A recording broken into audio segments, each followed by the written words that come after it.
நமது ஸ்ரீ சங்கரா தொலைக்காட்சியில் 144 ஆண்டுகளுக்கு ஒருமுறை மட்டும் நம் வாழ்நாளில் வரும் மகா கும்பமேளா. மோட்ச நம்பிக்கையில் கோடிகளில் பக்தர்கள், ரிஷிகளும் சந்நியாசிகளும் நீராடும் நிகழ்வான சாகி ஸ்நானத்தின் போது எடுக்கப்படும் திரிவேணி சங்கமம் புண்ணிய தீர்த்தம் உங்கள் ஸ்ரீ சங்கரா டிவி வழங்கவிருக்கிறது. மேலும் www.shankaraworld.com என்ற இணையதளத்திற்கு சென்று முன்பதிவு செய்யலாம்.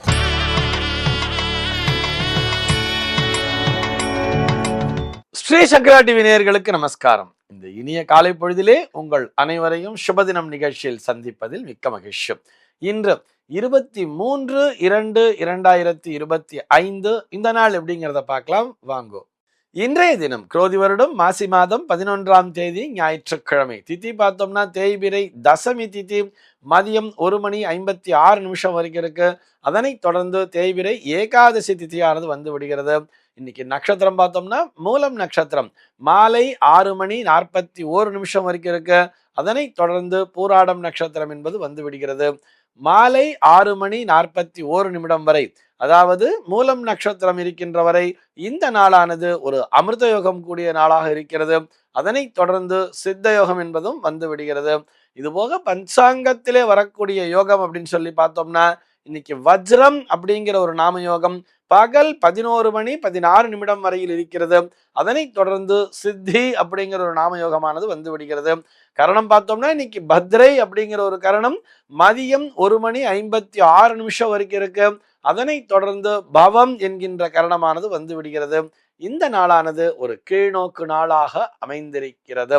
சென்னையை பொறுத்தவரை இன்றைய தினத்தினுடைய சூரிய உதயம் என்பது காலை 6:31 சூரிய அஸ்தமனம் என்பது மாலை 6:13 சந்திர அஸ்தமனம் என்பது மதியம் 1:53 சந்திர உதயம் என்பது நாளைய தினம் அதிகாலை 3:18 சம்பவிக்கிறது. பிரம்ம முகூர்த்தம் பார்த்தோம்னா நாளைய தினம் அதிகாலை 4:52 முதல் காலை 6:30 வரையில் நீடித்திருக்கிறது.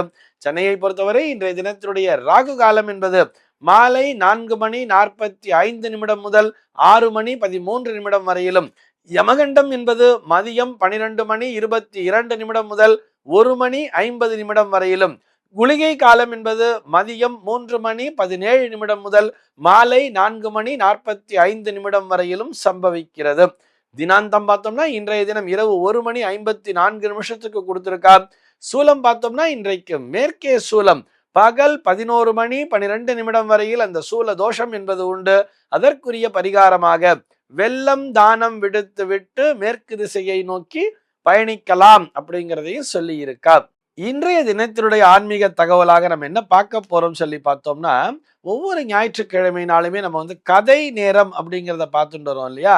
அந்த வரிசையில இன்னைக்கு என்ன கதையை பார்க்க போறோம் சொல்லி பார்த்தோம்னா, இந்த விக்ரமாதித்தன் வேதாளம் கதையில நம்ம படிச்சிருப்போம் இல்லையா அம்புலிமாமால. அதுல வரக்கூடிய ஒரு கதையைத்தான் பார்க்க போகிறோம். யார் திறமைசாலி அப்படிங்கிற ஒரு கதையை பார்க்க போறோம். இதுல பார்த்தோம்னா ஒரு ஊர்ல ஒரு 3 அண்ணா தம்பி இருந்தாலும் அவ வந்து ஒவ்வொருத்தனும் ஒவ்வொரு ஃபீல்டுல ரொம்ப ஸ்பெஷலிஸ்டா இருந்தானா. நான் தான் இதுல ரொம்ப திறமைசாலி அப்படிங்கிற மாதிரிலாம் சொல்லிட்டு இருந்தாலாம். இப்படி இந்த அண்ணா தம்பி 3 பேரும் ஒரு நாள் ஒரு ராஜாவை பார்க்க போறா. அந்த ராஜாட்ட போய் தங்களுடைய திறமைகளை பற்றிலாம் சொல்றா. அந்த ராஜாவுக்கு வந்து இவர்கள் சொல்ல சொல்ல கேட்கும் போது ஆச்சரியமாக இருக்கிறது. அதுல முதல் அண்ணன் சொன்னானா, நான் வந்து ரொம்ப இந்த சாப்பாட்டு பிரியன், நான் வந்து இந்த சாப்பாடிலே ருசியை சரியாக அறிந்து சொல்லிவிடுவேன், அதில் இருக்கக்கூடிய நுணுக்கங்களையும் சொல்லிவிடுவேன். இந்த உணவானது நல்ல உணவு, இது வந்து நான் இதுல வந்து டேஸ்ட் இப்படி இருக்கு, இதனுடைய அது கரெக்டா நான் பிரிச்சு அறிஞ்சு சொல்லக்கூடிய திறன் என்பது என்னிடத்திலே இருக்கிறது. என்ன மாதிரி ஒரு ஸ்பெஷலிஸ்டை நீங்க பார்க்க முடியாதுன்னு அவன் பெருமையா சொல்லிண்டானாம். இரண்டாவதாக வந்து சொன்னானா, நான் வந்து ஒரு சங்கீத பிரியன், எந்த விதமான சங்கீதமாக இருந்தாலும் அதில் இருக்கக்கூடிய குறைகளை என்னால் மிகச்சரியாக சுட்டி காட்ட முடியும் அப்படிங்கிற மாதிரி சொன்னானா. மூன்றாவதாக சொன்னானா வந்தவன், நான் வந்து ஒரு சயன பிரியன், நான் வந்து தூங்கும் போது கூட உறங்கும் பொழுது கூட இருக்கக்கூடிய அந்த சென்ஸ், அதாவது அந்த உணர்வுகளை நான் தெளிவாக சொல்லிவிடுவேன், நான் அதிலே திறமைசாலி அப்படிங்கிற மாதிரி எல்லாம் சொன்னானாம். அப்படியா, வாங்க உங்களுடைய திறமைகளையும் செக் பண்ணலாம் அப்படின்னு சொல்லிட்டு இவர்கள் 3 பேரையுமே வாங்க ஒரு அறுசுவை விருந்து உண்ணலாம் அப்படின்னு சொல்லி கூட்டிட்டு போனாரா ராஜா. அங்க வந்து அரசவையில் இருக்கக்கூடிய முக்கியமான மந்திரிகள், படை தளபதி உள்பட எல்லோருமே அந்த விருந்துக்கு கூப்பிட்டு இருந்தாரா. எல்லோரும் உட்காந்து சாப்பிட்டு இருக்கும் பொழுது இந்த சாப்பாட்டு பிரியன்னு சொன்னா இல்லையா, அதுல மட்டும் நான் திறமைசாலின்னு சொன்னா இல்லையா, அவன் சாப்பிடாம உட்காண்டே இருந்தானா. ராஜா கேட்டாரா, உனக்கு தான் விதவிதமான உணவுகள்லாம் பிடிக்கும்னு சொன்னியே, ரொம்ப ருசி அறிந்தவன் சொன்னியே, ஏன் நீ சாப்பிட மாட்டேங்கிற அப்படின்னு சொல்லும் பொழுது பெரிய அண்ணன் சொன்னானா, அந்த சாப்பாட்டு பிரியன் சொன்னானா, இல்லை, இந்த உணவிலே பிண வாடை என்பது அடிக்கிறது, கண்டிப்பா இதை நான் சாப்பிட மாட்டேன், இந்த உணவு சரியில்லை, இந்த சாப்பாடுங்கிறது சரியில்லைன்னு சொன்னானாம். இதை கேட்டுட்டு ராஜாவுக்கு சற்று முதல்ல கோபம் வந்தா கூட, இவன் ஒரு ஸ்பெஷலிஸ்ட் சொல்றானே, மற்றவர்களையும் கேட்கலாம்னு சொல்லிட்டு தன்னுடைய மந்திரிமார்கள், தளபதி எல்லாரையுமே கேட்டாரா. எல்லாரும் சாப்பாடை முகந்து பார்த்துட்டு, அந்த அன்னத்தை எடுத்து சாதத்தை எடுத்து கூட முகந்து பார்த்துட்டு, இல்லையே வெள்ளை வெளேர்னு பளிச்சுன்னு இருக்கே சாதம், ரொம்ப நல்லா இருக்கே, இது சாப்பாடு நல்ல ருசியாத்தானே இருக்கு அப்படிங்கிற மாதிரி எல்லோருமே ஒருமித்த குரல்லையே சொன்னாங்களாம். இருந்தாலும் இவன் அடித்து சொன்னானாம், இல்லை இதிலே பிணவாடை அடிக்கிறது, நான் நிச்சயமா சாப்பிட மாட்டேன் அப்படின்னு சொன்னானாம். அப்புறம் ராஜா வந்து அந்த பணியாட்களை எல்லாம் விட்டு என்ன ஏதுன்னு விசாரிக்க சொல்லும் போதுதான் தெரிஞ்சுதான், இந்த உணவினை சமைத்தார்கள் அல்லவா, இந்த அரிசியானது எந்த நிலத்திலே விளைந்ததுன்னு சொல்லி பார்த்தோம்னா, அந்த நிலத்திற்கு அருகே மிக அருகிலேயே ஒரு சுடுகாடு என்பது இருந்திருக்கிறது. அந்த சுடுகாட்டு சாம்பல் எல்லாத்தையுமே அந்த நிலத்துல தான் கொண்டு போய் கொட்டி இருக்கா. அந்த நிலத்திலிருந்து தான் இந்த அரிசியானது விளைந்து வந்திருக்கிறது. பரவாயில்லையே, இவன் வந்து அது என்னன்னே தெரியாம கூட அந்த அரிசியை கொண்டே, அந்த சாதம் வெந்து போன சாதத்திலிருந்து வரக்கூடிய வாசனையை கொண்டே இதுல பிணவாடை அடிக்கிறதுன்னு ரொம்ப கரெக்டா கண்டுபிடிச்சிட்டானே, இவன் தான் உண்மையிலேயே ஸ்பெஷலிஸ்ட்னு சொல்லி அவனுக்கு வந்து வெகுமதி பாராட்டெல்லாம் கொடுத்தாராம் ராஜா. அடுத்தபடியாக அந்த விருந்தெல்லாம் முடிஞ்ச உடனே அந்த மிகப்பெரிய ஒரு சங்கீத கச்சேரிக்காக ஏற்பாடு செய்திருந்தாராம் ராஜா. எல்லோரும் போய் உட்கார்ந்தாங்களாம். எல்லோரும் அந்த சங்கீதத்தை மிகவும், அதாவது மெய் மறந்து ரசித்து கொண்டிருந்த நேரத்திலே, அந்த இரண்டாவதாக இருக்கக்கூடிய, நான் சங்கீதத்திலே நிபுணன் ஒருத்தர் சொன்னா இல்லையா, அந்த ரசிப்பு தன்மையில ரொம்ப நிபுணன் சொன்னா இல்லையா, அவன் மட்டும் முகத்தை சுழிச்சுட்டே இருந்தானா. இது ஏன்பா நீ ஏன்பா முகத்தை சுழிக்கிற, எல்லாரும் நல்லா தானே ரசிக்கிறோம், நல்லா தானே ஒரு ஆலாபனம் எல்லாம் பண்றாருன்னு சொன்னா, அதுக்கு அந்த பையன் சொன்னானா, இது என்ன, இதெல்லாம் கழுத கத்துற மாதிரி இருக்கு, எனக்கு சுத்தமா நல்லாவே இல்லை அவன் பாடுறது, ஒரே கழுத கத்தலா இருக்கு, எனக்கு காதுல அப்படியே நாராசமா இருக்கு, என்னால முடியவே இல்லை, அவரை பாட்டை நிறுத்த சொல்லுங்க அப்படிங்கிற மாதிரி சொன்னாராம். இல்லையே, நல்லா தானே பாடுறாரு அப்படின்னு சொல்லிட்டு ராஜாவுக்கும் ஒன்றும் புரியல. அப்புறம் விசாரிக்க சொல்லதுல பார்த்தோம்னா, அந்த சங்கீத வித்வானினுடைய அம்மாவும் அங்க வந்திருந்தாங்களாம். அந்த அம்மா சொன்னாங்களா, இவனுக்கு சின்ன வயசுல அந்த குரல் பிரியணுங்கிறதுக்காக நான் இவனுக்கு கழுத பால் அப்படிங்கிறத கொடுத்தேன். அது எப்போ குழந்தை பிறந்தப்ப நான் அவனுக்கு கழுத பால்ங்கிறத கொடுத்துருக்கேன், அந்த குரல் நல்லா பிரியணுங்கிறதுக்காக. ஆனா அவனுக்கு இப்ப 50 வயசு ஆகுதே, இன்னமுமா அந்த கழுத பாலினுடைய வாசம் இவனுக்கு தெரியுது அப்படிங்கிற மாதிரி அந்த பாட்டி சொன்னாங்களாம். அதை கேட்டு ராஜா ரொம்ப பிரமிச்சு போயிட்டாராம். அவனுக்கு குரல் பிரியணுங்கிறதுக்காக இளம் குழந்தை பிராயத்திலே அவனுக்கு அந்த கழுத பாலை கொடுத்தது கூட இவன் மிகவும் சரியாக அறிந்து சொல்லிவிட்டானே, இவன் தான் அந்த ரசிப்பு தன்மையிலே மிகவும் சிறந்தவன் சொல்லிட்டு அவனுக்கு வெகுமதி எல்லாம் கொடுத்தாராம். அடுத்தபடியாக பார்த்தோம்னா, எல்லாரும் நைட்டு உறக்கத்துக்கு போகணும்னு சொல்லிட்டு எல்லோருக்கும் நல்ல படுக்கை எல்லாம் ஏற்பாடு பண்ணாலாம். அந்த சயன பிரியன்னு சொன்னான் இல்லையா, அவனுக்கு பிடிச்ச மாதிரி படுக்கையை போடுங்கப்பா அப்படின்னு சொன்னாரா.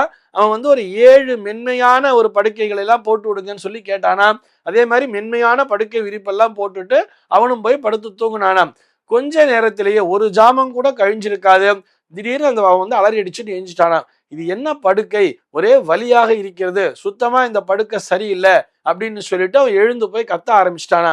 என்னப்பா பிரச்சனைன்னு பார்க்கும்போது அவனுடைய முதுகிலே நீட்டா மெலிசா ஒரு சின்ன கோடு மாதிரி வேற தெரிஞ்சுதான். அதை பார்த்துட்டு, இங்க பாருங்க எனக்கு முதுகெல்லாம் வலிக்குது, என்ன படுக்கை போட்டிருக்கீங்கன்னு சொல்லி பார்க்கும்பொழுது அந்த படுக்கை மெத்தைகள் எல்லாம் எடுத்து பார்க்கும் பொழுது 7 மெத்தைகளுக்கு கீழே, கடைசி மெத்தைக்கு கீழே பார்த்தோம்னா ரொம்ப மெலிசா ஒரு தலைமுடி என்பது இருந்ததாம். அதுவே அவனுக்கு ரொம்ப சென்ஸாய் அவன் கண்டுபிடிச்சு சொல்லிட்டாரே, இவன் தான் மிகவும் திறமைசாலி அப்படின்னு சொல்லிட்டு அவனுக்கும் வெகுமதியை கொடுத்தாராம் அந்த ராஜா.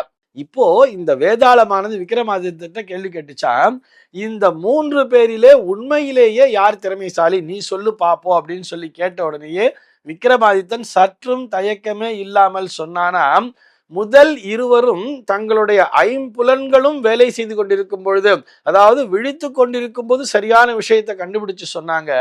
ஆனால் 3ஆமவன் இந்த 5 புலன்களும் உறங்கும் பொழுது கூட, தன்னுடைய உறக்கத்தில் கூட அந்த சென்ஸை கரெக்டா உணர்ந்து சொன்னான் இல்லையா, அவன்தான் மிகவும் திறமைசாலி அப்படின்னு சொன்னானாம் விக்ரமாதித்தன். வேதாளமும் சரியான விடையை சொல்லிட்டேன்னு சொல்லிட்டு அவனை விட்டுட்டு போயிடுச்சாம். இந்த கதையிலிருந்து நம்ம என்ன தெரிஞ்சுக்கணும்னு சொன்னா, அந்த உறக்கத்தில் இருந்தாலும், நாம் ஆழ்நிலை உறக்கத்தில் இருந்தாலும் நம்மை சுற்றி நடப்பவற்றை நாம் கிரகித்து கொள்ள வேண்டும். அதுபோக உறக்கத்திலிருந்து எழுப்பி கேட்டாலும் சரியான விடையை சொல்ல வேண்டும் அல்லவா? அதாவது இந்த அப்பாக்கள்லாம் என்ன பண்ணுவாங்கன்னு பார்த்தோன்னா, குழந்தை தூங்கிட்டு இருக்கும்பொழுது திடீர்னு எழுப்பி அந்த டேபிள்ஸ் கேட்பாங்க. 14 into 13 எவ்வளோப்பா அப்படின்னு சொல்லி கேட்பாங்க. டக்குன்னு அந்த குழந்தை ஆன்சர் பண்ணாதான் அந்த குழந்தை உண்மையிலேயே திறமைசாலி. நல்ல உறக்கத்தில் இருக்கும் பொழுது கூட ஒருவனை எழுப்பி கேள்வி கேட்கும் பொழுது எவன் ஒருவன் மிகச் சரியான விடையை சொல்கிறானோ அவனே இந்த உலகத்தில் திறமைசாலி. இந்த தகவலோடு இன்றைய தினம் நான் உங்களிடமிருந்து விடைபெற்றுக் கொள்கிறேன். மீண்டும் உங்கள் அனைவரையும் நாளைய தினம் ஒரு சுவாரஸ்யமான தகவலோடு சந்திக்கிறேன். எம்பெருமானினுடைய திருவருளினாலே இந்த நாள் உங்கள் அனைவருக்கும் சுப தினமாக அமைவதற்கு வாழ்த்துக்கள். நமது ஸ்ரீ சங்கரா தொலைக்காட்சியில் 144 ஆண்டுகளுக்கு ஒரு முறை மட்டும் நம் வாழ்நாளில் வரும் மகா கும்பமேளா. மோட்ச நம்பிக்கையில் கோடிகளில் பக்தர்கள், ரிஷிகளும் சந்நியாசிகளும் நீராடும் நிகழ்வான சாகி ஸ்நானத்தின் போது எடுக்கப்படும் திரிவேணி சங்கமம் புண்ணிய தீர்த்தம் உங்கள் ஸ்ரீ சங்கரா டிவி வழங்கவிருக்கிறது. மேலும் www.shankaraworld.com என்ற இணையதளத்திற்கு சென்று முன்பதிவு செய்யலாம்.